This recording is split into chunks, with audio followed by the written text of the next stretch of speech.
you know you're alive, and you don't have to be afraid of anything, 'cause you know the truth, and the truth is love, yes it is. Wasn't what they said to you, or anything that you learn from a book or from the news. It's not like that, 'cause it's a thing. It is something that you do. Doop doop doop doo. Doop doop doop doo. Doop doop doop doo. Dib-on baby did long. Doop doop doop doo. Doop doop doop doo. Doop doop doop doo. Dib-on baby did love's the highest truth. Nothing could be higher than love, my friend. Welcome to the Bassline, everyone. John Beaudoin is an engineer with a background in the science of semiconducting. He decided to take a good look into the raw data in his home state of Massachusetts and saw a clear indication of excess death since the rollout of the injections falsely marketed as vaccines. He has compiled his work into 2 books that are now available: The Real CDC and the CDC Memorandum, 2 very important and timely texts I encourage you to buy. It is a tremendous honor to welcome to the Bassline John Beaudoin. John Beaudoin, how are you today, sir? How is the weather in the lovely state of Massachusetts this afternoon? It's actually a bit chilly out, but that's expected in May in Massachusetts, so everything's cool. Just walk my dog. I have a lot of videos of my dog online, so people know what he looks like running through the woods. But yeah, everything's cool here. Thanks. Oh, that's great. Yeah, I'm a fan of the New England area because I toured with a good friend of mine named Peter Prince, who's just a phenomenal guitar player and singer and the leader of a band called Moon Boot Lover.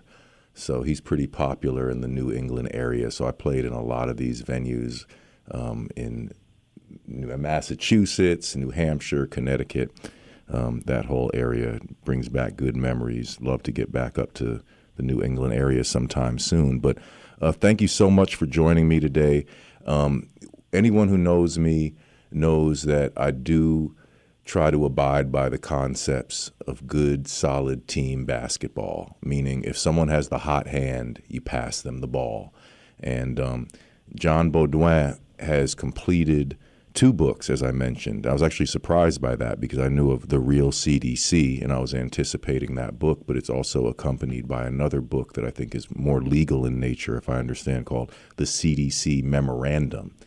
But I'm so excited to have John on the air today because I'm really, really curious about what's going on. I'll be perfectly honest with everyone in terms of I don't know the full scope of the harm that is being inflicted. And of course, no one actually knows the long-term outcome of this mass inoculation campaign where they wanted to inject everyone with mRNA-based injections that were delivered by the dangerous LNP lipid nanoparticle delivery system.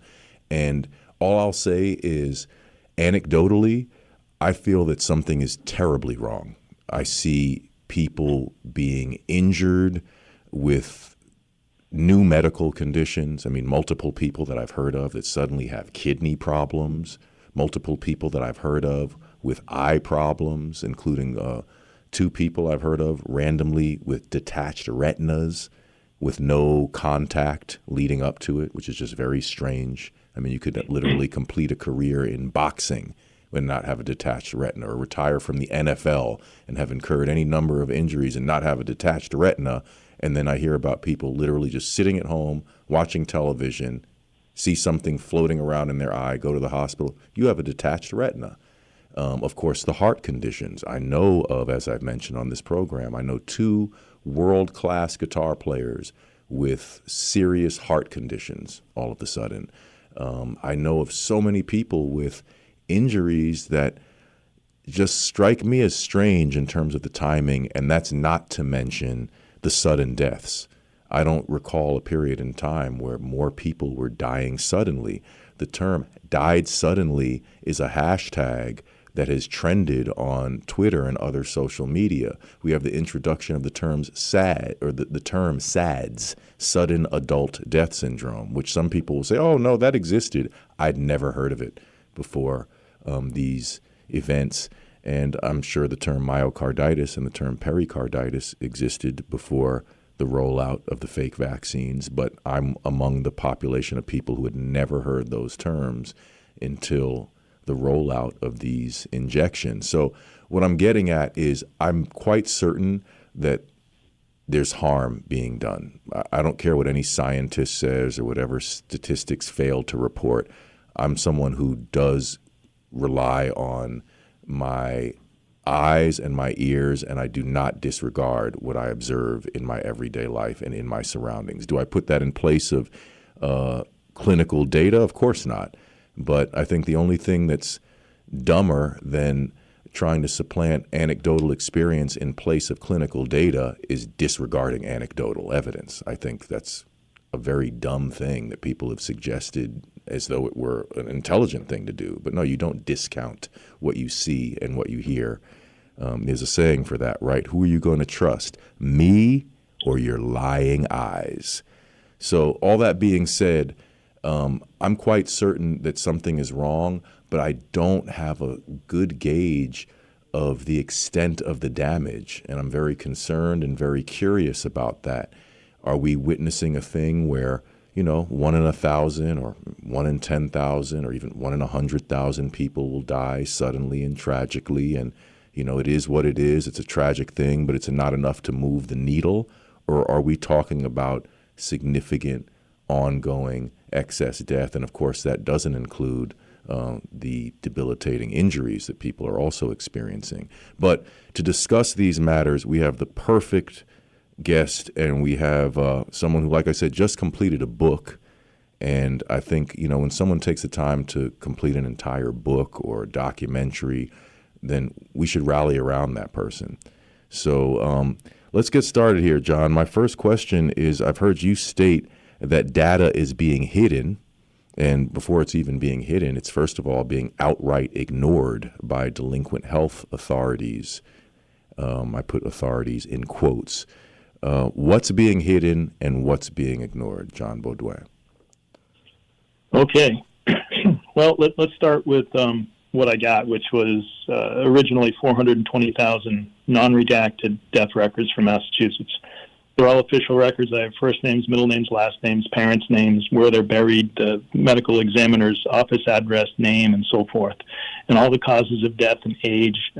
So in analyzing those, and the reason I got them was because a 7-year-old girl died. They said that on the news, and I was like, no way. I've been looking into this stuff for 2 years. Healthy girls at 7 years old do not die from COVID. They said she died from COVID. So I got the records, and the record said she died from COVID. But then I got a Bears record that said a 7-year-old female from Massachusetts, and it's the only one who died around that exact time frame. Died on so the death record said she died on January 18th. Well, the Bears record said she was injected on the 13th. She reacted immediately with stomach pain, but then it says the prior vaccine, so they give her a first one even before January 13th, and she reacted in 5 minutes, threw up for 8 to 10 hours. So then they give her the second one on the 13th of January, 2022. And she reacts. Now, the record's about her. It says severe abdominal pain, 103-degree fever, didn't have a bowel movement for 3 days, and the report ends on January 15 because theirs doesn't allow you to update a record if somebody dies. So somebody input that record as she was dying in the hospital. And Cassidy Baraka died on January 18th. 5 days after injection, and her death record makes no mention of the vaccine. It says she died from COVID. So that is hiding a vaccine death from the public. I sued the governor, public health commissioner, chief medical examiner, and 4 individual medical examiners in federal court, U.S. District Court, District of Massachusetts, to ascertain the truth.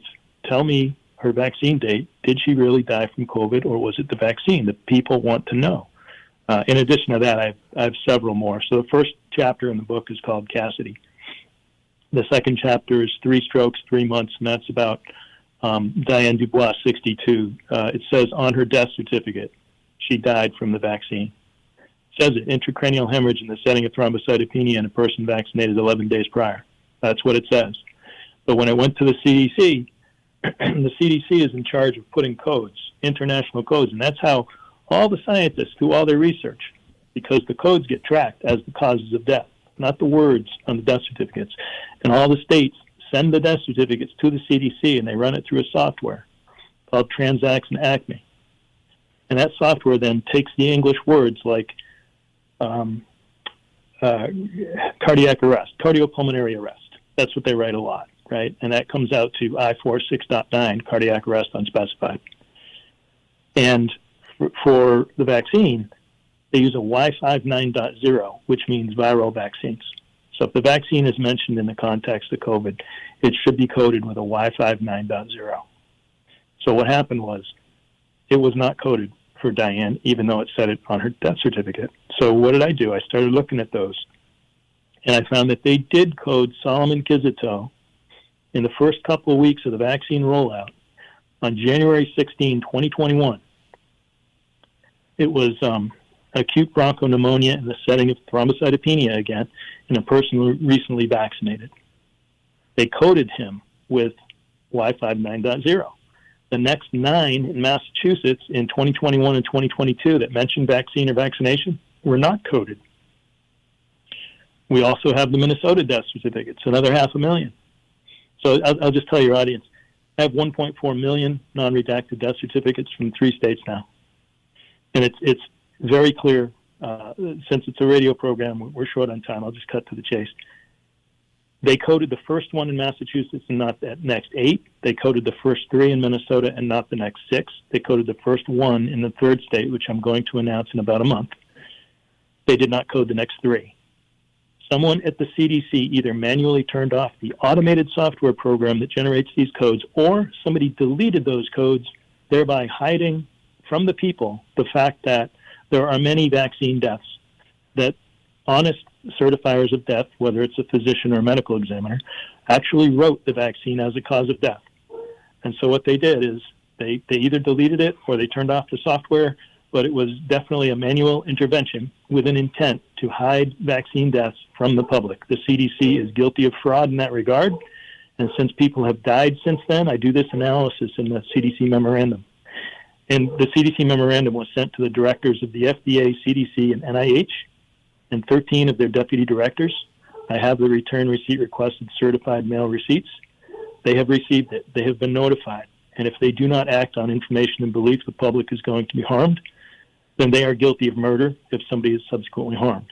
They have that legal duty to act. I can get into an explanation of that if you want, but we probably have a lot to talk about. So there's not only those hidden things, blunt force trauma to the head, blunt force trauma to the torso, fentanyl overdoses, all counted as COVID deaths in order to increase the public fear about COVID, which were done because the CARES Act incentivizes COVID being put on death certificates. The CARES Act is nothing more than a behavior modification, and they knew what would happen. They knew that if they paid hospitals to use ventilators, they would use ventilators. If they paid them to use remdesivir, they'd use remdesivir. If they paid them to put COVID on a death certificate, they'd put COVID on a death certificate or a hospital record. And that's what they did, and that's how they did all this. The doctors just following what the administrators tell them to do. The administrators are doing what the CARES Act incentivizes them to do for the benefit of the hospital in pecuniary or financial means. But I'm going to take a breath here, Jeremiah, because you might have some questions. Well, man, that was quite an introduction of this discussion, and I just learned a ton myself. I mean, really detailed, insightful information. So, yeah, everyone, right away, please pull it up in your browser, therealcdc.com. That's where you can find John's books, The Real CDC and the CDC Memorandum. Please plan on buying the books, forward the links to concerned citizens, forward the links to your friends as well as your enemies. Just get the word out because, like I said, when someone completes a book, a documentary, I mean, in my case, even just an article or a song, I think it should be supported, because we all express our opinions and opinions are great. But when someone makes a completed work that we can refer to, I think it's really a special event and deserves credit. And I would like to ask you, John, in terms of because I'm very curious about this as a writer and as an artist. Just tell us a little bit about your creative process, if you will, in terms of the two books. I mean, first of all, like I said, I knew you had the real CDC book on the way. I was anticipating that. But then when I heard, oh, there's two books, how did you go about writing two books? Could you describe the process of that a little bit? What was your method? How did you just, how did this information just pour out of you in this way? Sure. I had started a Substack article in early 2022, and there's a lot of information in those articles. In fact, there were a lot of big-name celebrity doctors and biologists and with PhDs coming out with stuff now. I have it in print from 2 years ago. I said the cancers were high. I said it's all about the blood. Even the cancers are about the blood. Everything's about the blood. You mentioned the retinal detachments. Behind the eye, there's a twisted pair vein and artery. And if you get any kind of occluded vessel in there, whether a clot or you get a perforation from the LNPs, it doesn't matter. What I'm saying is the retina will detach and start floating if the vein or artery are occluded in any way. I found out through my brother-in-law, actually, told me that he went to the ophthalmologist for a regular visit, and he showed him a picture of a retina. He said, well, what does it look like when it's bad? And he showed him, he said, oh, by the way, I used to do 2 to 3 retinal detachment referrals per month for my career, which is 20 years. And in the past 6 months, I've done 20 to 30 per month. That's when the vaccines rolled out. Wow. So there's nothing new about this. I was going to do a paper with a researcher that worked for, I don't want to start naming names because they'll figure it out. There's a researcher at a university in Canada who had a double detachment. She was able to get her sight back in one eye, and I think she probably got it back in the other eye through surgery. But because she was upset about that, she wanted to do this study. So we were going to do it. Then she got busy, and we didn't do it. But that's 2 years ago, Jeremiah, 2 years. Wow. So all this stuff has been known. So my process for writing the book is that I had all this historical knowledge in my head. I had a lot of Substack articles I had written. I had the data that I had parsed in order to make the Substack articles. I became known in a very small circle because I'm very suppressed on social media. And Ed Dowd reached out to me and said, let's talk. So I talked to him for like an hour and a half on the phone one time. And he called basically to say, you got to write a book, man. And a friend locally, he wasn't a friend at the time, but he saw me speak. He said, John, you got more than anybody in this data stuff. You got to write a book. I'm like, yeah, I'll think about it. So when Ed called me and told me to write a book, I was like, okay.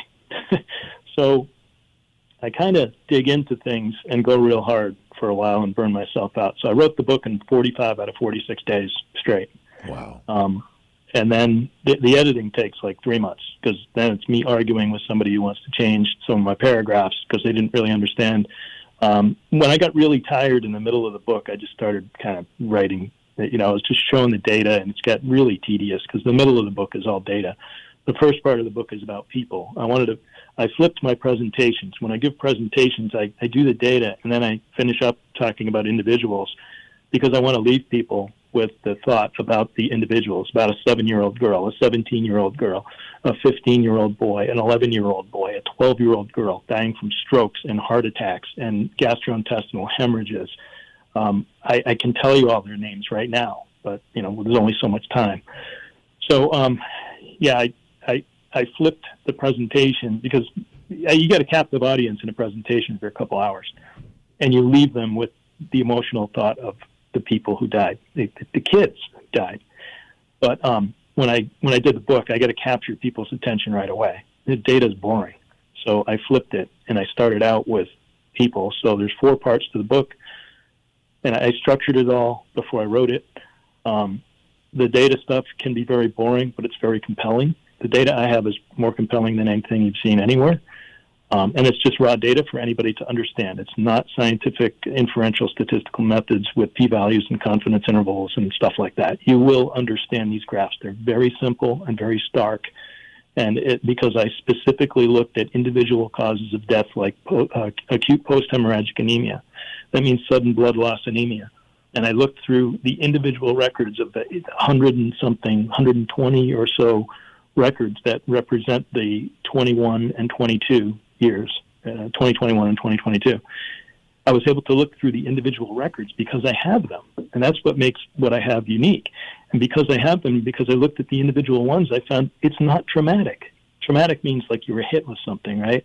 Like the steering wheel crushed your chest and it ruptured your aorta, or the doctor made an oopsie and sliced open an artery and didn't have time to close it and you died. It's sudden blood loss anemia. They were not traumatic. They were non-traumatic, which means something just ate a hole in the lining of a blood vessel like an aorta or in your brain. Or there's a lot of gastrointestinal ischemia that end up being hemorrhages. So it's and it's all about the blood. And to say that, oh, all these things can't be happening from the vax, it can't be all, it's got to be one thing. Well, no, it is one thing. It's your blood. And your blood goes everywhere in your body. So all the neurological issues, all the gastrointestinal issues, all the skin issues, all the heart issues, all the liver, everything is about the blood, and the vaccine is doing it. Even the cancers are appearing in the blood first. So getting back to how I put the books together, the second section is, it gets into the fraud and the data of individual cases where they lied about the blunt force trauma and overdoses, car accidents, people falling down the stairs, and fentanyl overdoses being called COVID. And they lied. They lied about everything. And then it gets into omitting vaccine as cause of death when they knew. They knew it was vaccine, and yet they omitted it. Not only the CDC, but many times the state omitted writing it when they knew it. And they're telling everybody, go get your kids vaccinated, when they knew that 7-year-old girl died from the vaccine. Nobody in the school spoke up about it. Nobody in the town spoke up about it. Everybody's afraid to say what actually killed her. And what they do is they allow more kids to die. Like Ian, who was 11 years old. His mother brought him for a booster. She thought she was doing the right thing. He reacted right away with chest pain. They ended up in the hospital. They put him on a ventilator so they could get their extra money from the CARES Act. And he died. And when they pulled his heart out of his chest to donate it, they couldn't use it because it was full of clots. So, I have a lot of stuff in the book about individual cases, then the fraud. Then I get into the data and individual causes of death.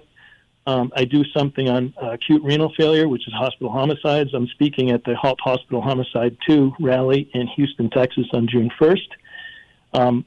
Half the people who died needlessly or were murdered, I would say, in the United States from this COVID thing, it was hospital homicide deaths, especially if they knew you were unvaccinated. They would put you on a protocol where you would die. And it sounds crazy, and I didn't believe it until I got the records. I have 12,000-page record of a hospital stay for one guy, 6,000-page, 4,000, and I've looked at them, and they were 95% oxygen. And all their vital signs were fine. Their breathing rate was fine.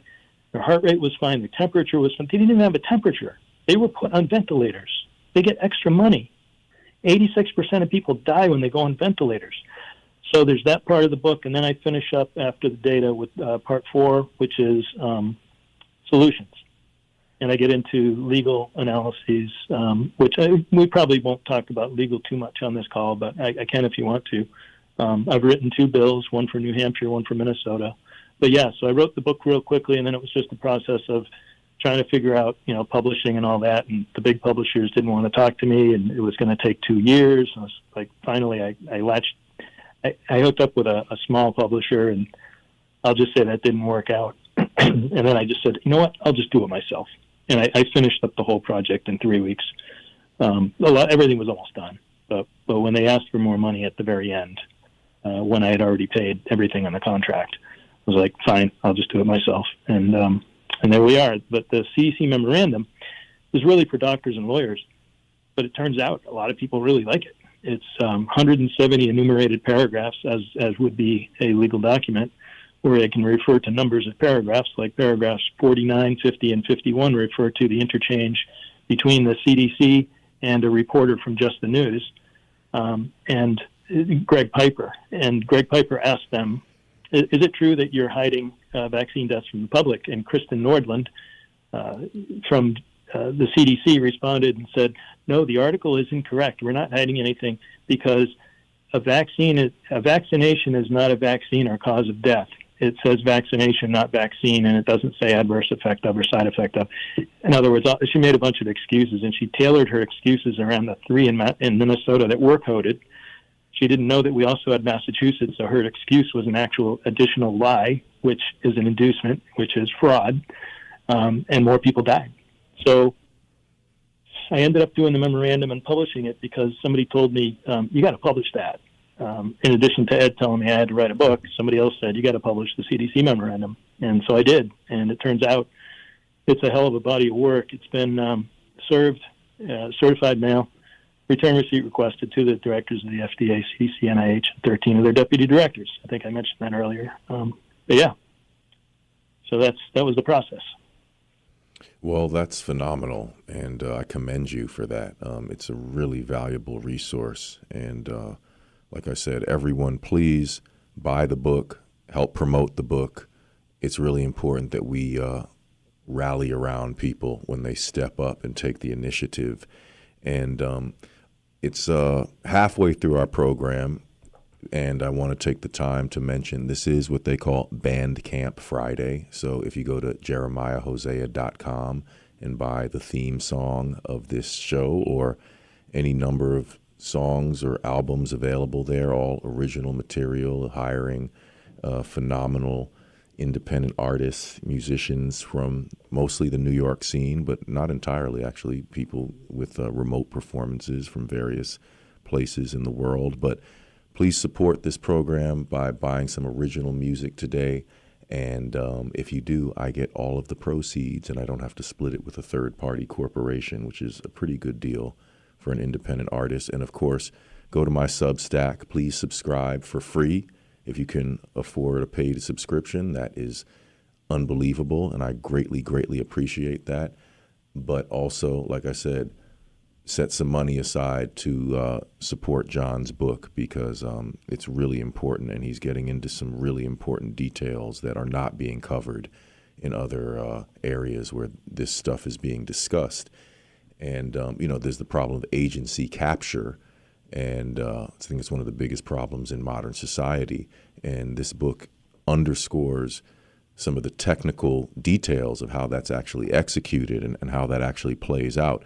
But I'd like to segue our conversation into what I was alluding to in my opening statements. And actually before the program, I sent a couple messages to John on Twitter, and he had an interesting explanation for what I sent him.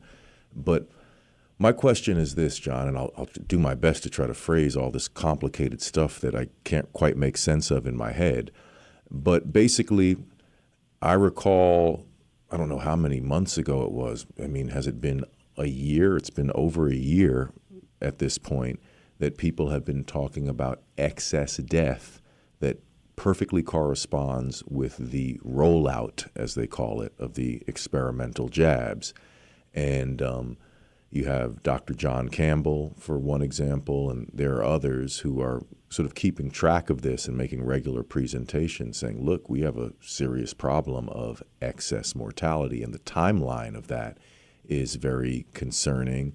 And also we're seeing that in the heavily vaccinated countries, that this isn't something that applies to the countries with a low uptake, but we're seeing excess death. So at that point in time, I thought, okay, well, now it's becoming official. We officially have a documented problem that's going to be addressed. And, of course, it takes people a little time to respond to things. We're a little slow to the draw sometimes, but the facts are getting out.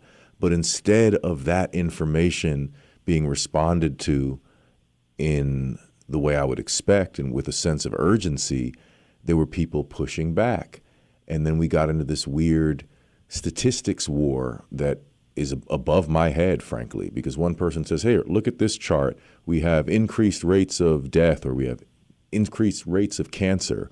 And then someone just turns around and presents a chart that contradicts the first chart and says, no, that's not true. You didn't take these various confounding variables into consideration, and X, Y, and Z, and, coming back with more elaborate charts and sophisticated graphs and so on and so forth. It's hard to keep track of. It's hard to understand at a certain point how, you could present something and be so confident that this is a fact, and then someone else says, no, this is a fact, and it contradicts exactly the first presentation. So I'm trying to figure out what is going on with this excess death business. I mean, for me, when I run out of resources in terms of understanding things the way a statistician would, I look at things socially. I look at things through a historical lens. I know there's a history of dangerous products being on the market for a long period of time, and then they're recalled finally, where we say, oh, no, actually that was harming people for the past, several decades, like in the case of Johnson & Johnson's baby powder, for example. So there is the history of corporate injury or, injury to the public being inflicted by corporations that just goes on for a period of time before we step on the brakes. And I assume a lot of those same mechanisms are at play here. But what do you make of the overall conversation of excess death? You mentioned Ed Dowd. He's someone who's covered this in a pretty powerful way. There are people who push back and say, oh, he's all wrong for X, Y, and Z reasons that I don't exactly claim to understand. So please help us make heads or tails out of this excess death issue. And by the way, I just want to add, and I've made this kind of comment before, but I'll reiterate. Look, even if it's 1 in a million people dying, well, let's at least acknowledge that one person. Even if you'd say 100 people died from the vaccines in this country, well, they deserve a memorial. They deserve to be acknowledged and not just dismissed as rare, and we leave it at that. But are we looking at something that is making a dent in our society, John, or is this something that, is going to injure a very unfortunate minority, but is something that will continue to be unnoticed and not regarded? What's going on with this excess death stuff? Okay, there's a lot here. Yeah. Yeah, I'm sorry. I'm sorry to ramble. I'm trying to make sense of it in my own mind, and then hoping I could get some clarity from you. No, I got it. I'll start with a story. I haven't written this Substack yet. I need to write it. I'll give you the short version of it. So, Tommy and the Berry Bush is what it's called. And this is how people used to act before they looked to people in white coats to tell them how to think and tell them what to think. People used to think for themselves, right? So, and Tommy went to visit the next village over, and he was supposed to come back on Sunday before church. So everybody's gathering in a little town square before church, and they look down the end of the street, and they see a boy lying underneath this berry bush. And, they'd never seen berry bush before, but it sprouted some berries. And so they're like, I wonder who that is. So they go down the end of town, and it's Tommy. He's dead. He's lying under the berry bush. He's got berry juice all over his hands. He's got berry juice out of his cheeks. He's got foam coming out of his mouth, and he's lying under the berry bush. He ate the berries, and he's dead. And so, the people are sitting there and like, oh my God, Tommy died. And then somebody says, Martha, why don't you collect the berries and we'll bake some pies for after his funeral? It's like, no, that's not going to happen. Right. That is not how people act. They're not that stupid. Right. When you see people dying from things you've never seen them die from before, you take notice. You don't say, well, what does the literature say? What do the doctors say? What does the government tell me to do and how to think and to how to discern? That is not how humans act. Humans act to protect themselves based on their lived experience.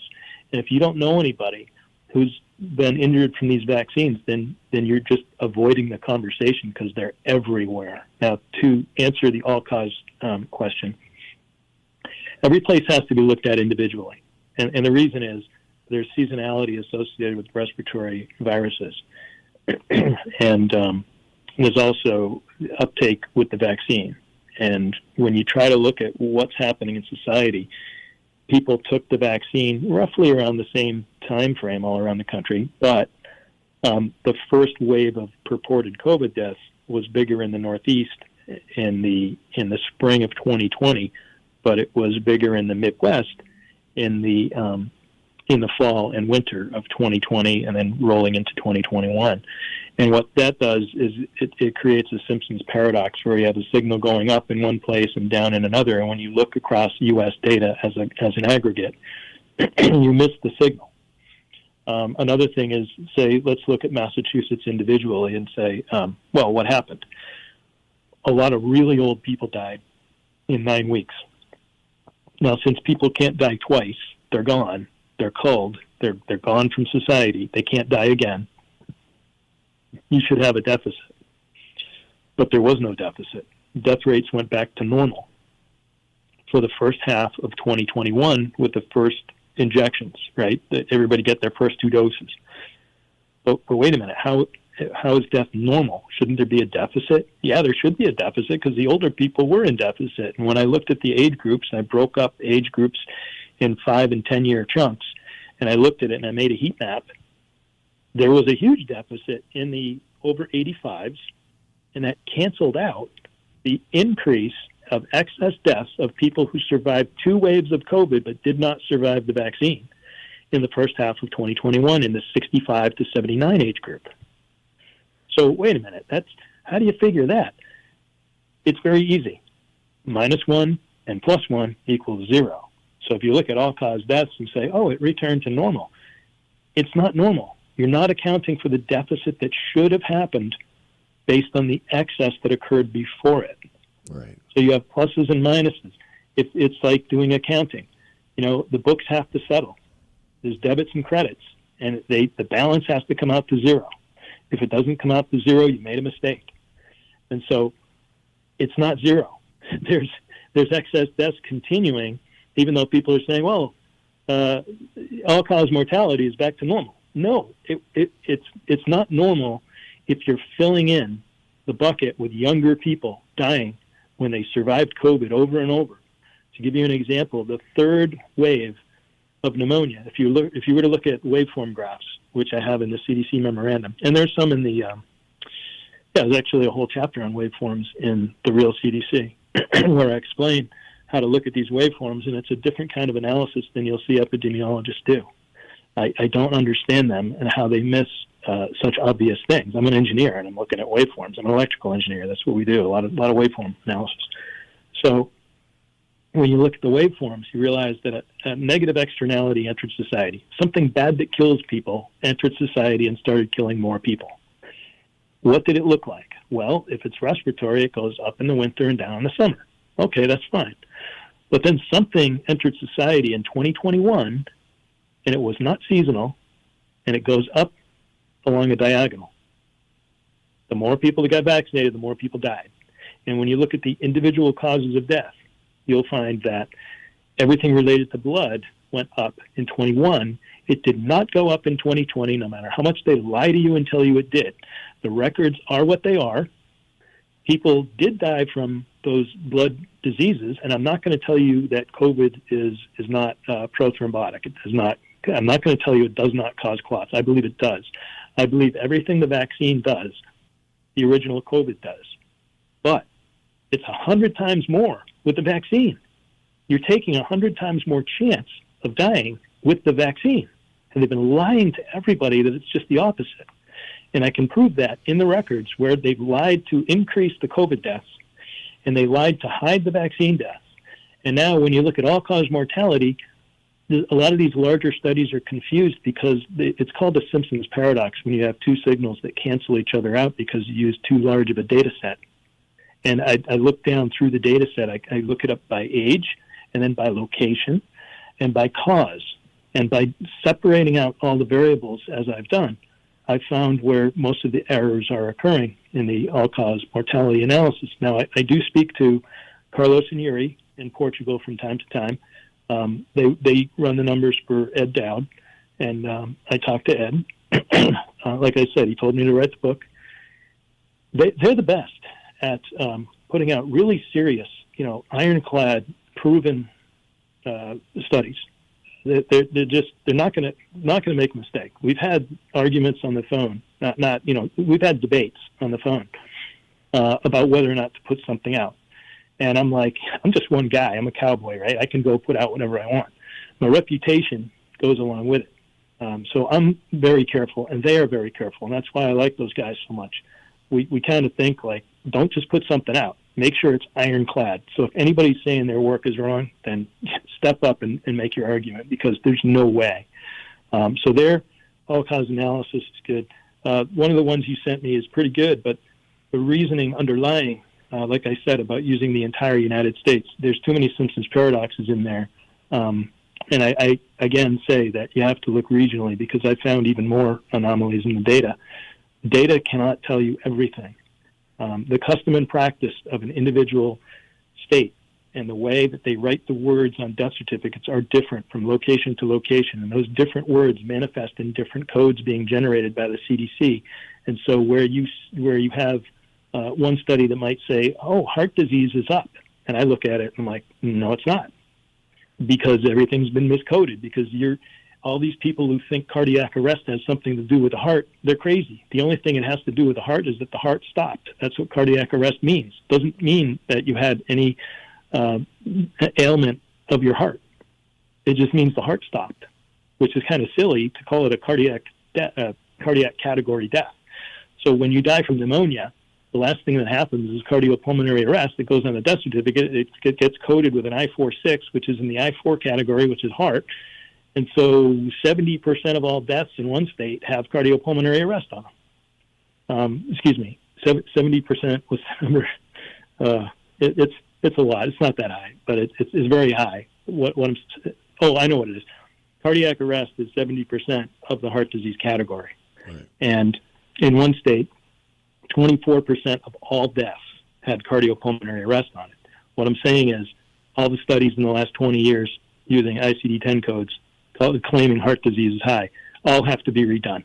The entire system, and I'm a systems engineer, right? So I just found that the entire system it's wrong. It's got a big bug in it, and they all have to redo their studies. Right. Hope that answered. That was brilliant. I mean, that clarifies a lot, actually, and makes a lot of sense. So thank you for that insightful answer. And by the way, guys, we're nearing the end of the program. If you'd like to call and ask a question, please a focused question, not a philosophical statement. But if you have a specific question for our guest, John Beaudoin, you can call at 888-874-4888, 888-874-4888. You should have that number by now. Please call with a thoughtful question for our guest. But I would like to get into solutions. You obviously have spent quite a bit of time thinking about this stuff, and you were positive in your orientation so as to focus the end of your book, as you described, on solutions, which is, how we should be thinking in a solution-oriented manner. What would you consider to be the primary goals of the medical freedom movement at this point? What should our objectives be, short-term objectives, first of all? Well, first you want to make sure that you have a local source of independent thinking and discerning providers. You want to try to get into that secondary ecosystem that is now forming of doctors that don't just follow the CDC, NIH, or FDA. The doctors who do that are basically automatons. We don't even need them. We can use AI. Doctors now, they'll type your symptoms into a laptop, and the laptop tells them how to prescribe medicine to you. That's what doctors have become. You want the discerning person who knows your genetics, local water supply, local foods, what might be happening, and has the wisdom to synthesize all the available information into a individualized program for you, not something from a research paper from maybe India halfway around the world with different water, food supplies, genetics that says that, you should be treated this way because the NIH has this paper that says you should be treated this way. No. I want somebody individualized, and if they make a mistake, I will give them leniency, like, you know what, you tried your best. Thank you very much. I appreciate it. I'm not going to say, you didn't listen to that paper from halfway around the world. Right. So people got to look locally, set yourself up with some care locally. As far as the legal system and government and everything else, that's a long conversation. Right, right. This was all done on purpose. People need to understand that. The CARES Act was written in 2018. These are all facts. All they did was tweak a couple of variables. They knew ahead of time that they had to coerce people to get vaccinated. They came up with the masks for the fear tactic. Even Fauci said they don't work. Then he came and said, oh, no, they do work, and where to? Because he was told, we got to keep people afraid. Everybody looking at somebody else with a mask on is reminded every moment that there's a killer disease around that's going to kill you, right? Which is a complete lie. It was barely more than a bad flu. Yeah. I mean, yeah, that's what I thought. It was a ubiquitous form of advertising. And, of course, it helped, it continued to maintain this irrational level of fear, which, of course, is an immune system suppressant in and of itself. So they knew, Jeremiah, they knew, because I have the internal emails from Massachusetts Department of Public Health. The governor had contracted with Professor Gregory Rutledge of MIT to test masks. They had, the Massachusetts had like 1.4 million masks flown in on the New England Patriots jet from China. They went over and got, 1 point something million masks, and they tested them. And I have the internal emails showing that on April 20th, 2020, Professor Gregory Rutledge of MIT told the Department of Public Health of Massachusetts the results of the test. Now, the mask across a test fixture, and that's a KN95 mask, so assuming a perfect fit, still didn't stop the particles. In fact, one was 38%, one was 43%. Another batch, the batches got up to 80%. They're supposed to be 95 to be able to be effective, right? Well, it's some protection. No, 38% is like no protection. Just give up. Just forget it. Yeah. I mean, not to mention the negative drawbacks of the whole thing, harming the microbiome of the mouth. Then he put a mask mandate out 2 weeks after that email was sent to him by the professor who tested the mask. So they specifically knew that the masks don't work, and they did it anyway. Wow. Because it's all been a ruse. And the CARES Act is a behavior modification device to get doctors and hospitals to prescribe certain things, remdesivir being one, which is part of the whole hospital homicide thing, with acute renal failure being up 100%, 150,000 excess, more than normal people died in the last 3 years, from acute renal failure alone. That's just one thing. And they're not even looking at it, Jeremiah. Yeah. They're not looking at the biggest thing in over 100 years from a specific cause of death. They're not looking at it. Yeah. They caused it. Yeah. Yeah, like I said last week, and I'll continue to say, we live in the twilight zone, guys. Let's not even pretend that we don't. I mean, when people are doing things like this and then it gets exposed that these things were done and people don't care, that their rights were fundamentally violated, that their families were harmed, that they were potentially harmed. I mean, if we don't care about that, then we don't care about our lives. We don't care about our existence. We're nihilists. So, it's unbelievable what's occurred. That's why this show continues to focus on this medical freedom issue, because I do think that freedom is a thing that we should aspire for. I mean, we have not achieved true actual freedom. If we could be mandated in this way, if we could have our rights violated in this way, then we're not as free as we thought, and we have to address that. We have Jean on the line from New Hampshire. Can you hear me, Jean? Can. Oh, so great to hear from you today. Do you have a question for our guest? I do have a question. First, I just want to say that I'm surprised that more of the relatives and the loved ones of the people who have died are not being more curious and vocal. It seems to me that they would have the most skin in the game to be interested in buying a book like this. And that's my first statement. But my question is, I seem to remember that the gentleman said that he sued the state of Massachusetts. I wondered what happened in the actual, if this ever went to the courtroom, and if his books can be used by these relatives and people who have skin in the game to possibly start bringing these court cases. Because it seems to me that's the only way anybody's going to get anything to the public, to the masses. Right. Yeah, I can answer that. Very good questions. Thank you, Gene. The CDC memorandum is actually a very good document, body of evidence for any case around the U.S., whether it's a lawsuit or criminal. There is another way besides lawsuits, and that is criminal prosecution. The states and the federal government are not going to prosecute themselves. So I do have a plan, and I'm in a group with Dr. Henry Ely and a number of other people trying to get to a grand jury to present the information. That's a longer story than right now. But as far as people who don't come forward, I lost my son in 2018 in a motorcycle accident, and I sat on the couch for 2 years, depressed, not working. COVID hit, and then I buried myself in this stuff because I just missed my son so much. And I just, I can never say anything against a parent that doesn't come forward because they're just so grief-stricken. I don't understand it. I think I would have come forward, but everybody's an individual in how they handle their grief. And it's really amazing how few people have come forward. A lot of them are in denial. They deny that the vaccine killed their child, and that because they were part of it, and they brought their child to the doctor to get the vaccine. So. And what about people who are dealing with people who have had? That's not even considering the people who have had after bad side effects from it, and people who are caring for the people who've had strokes, who have had heart disease, had heart attacks, who survived, and now need care for the rest of their lives. Yeah, and there's a lot of them. You're absolutely right. I was just looking at Shelley here on Twitter. She's very vocal, and the government doesn't want to hear from them. The hospitals don't want to hear from them. These people are severely vax injured, and they're treated like they have the plague. Not like they're catchy or anything, but they're just cast aside and said, we don't want to know about you because we don't want to.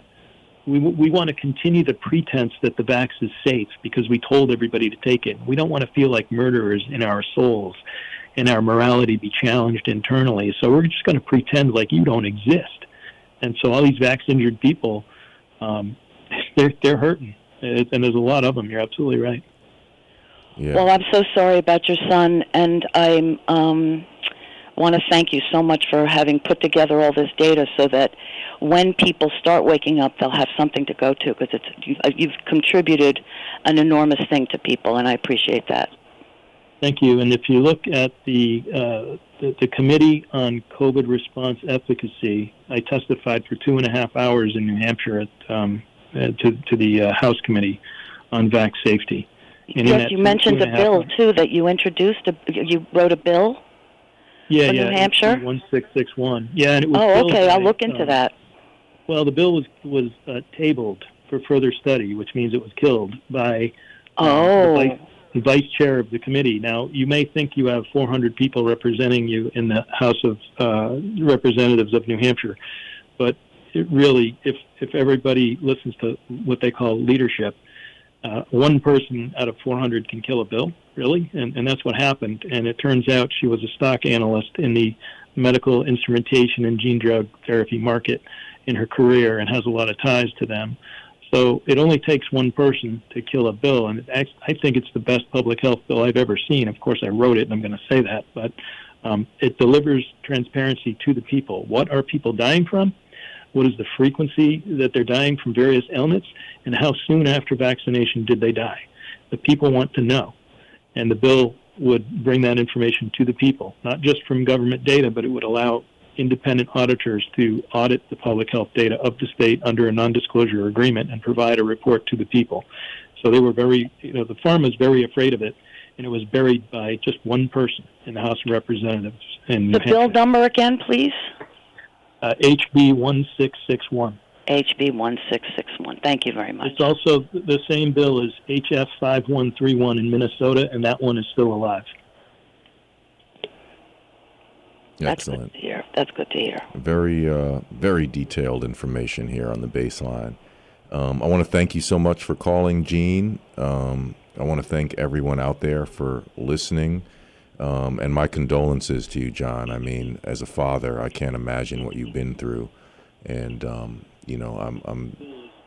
really respect you and commend you for, having the wherewithal to step up and produce this huge project with, everybody's health and well-being and families clearly being the motivation for your work. Thank you. And I guess I'll say, the way out of this has always been comedy. And you haven't heard any comedy today. But when you see the comedians, more of the comedians, there have been a few. When you see a lot of them start to make fun of the whole government and the COVID thing and the shots and people dying from the shots, that's when we're winning. And it's coming, and when the comedians start talking about it and they feel like they can, that's when we know that we're winning. But the government did this to us, and there's going to be a reckoning.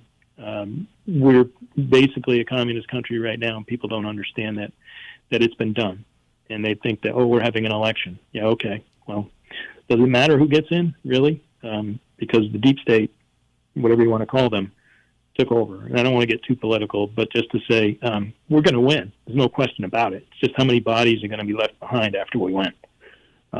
They think they're going to win, the communists, but it's not going to happen. Yeah, so thank you very much for your time. I really appreciate it. Oh, my pleasure. And like I said, it's communism, but just no guarantee of health care or housing, not even any of the good old communist rhetoric, just the totalitarian part.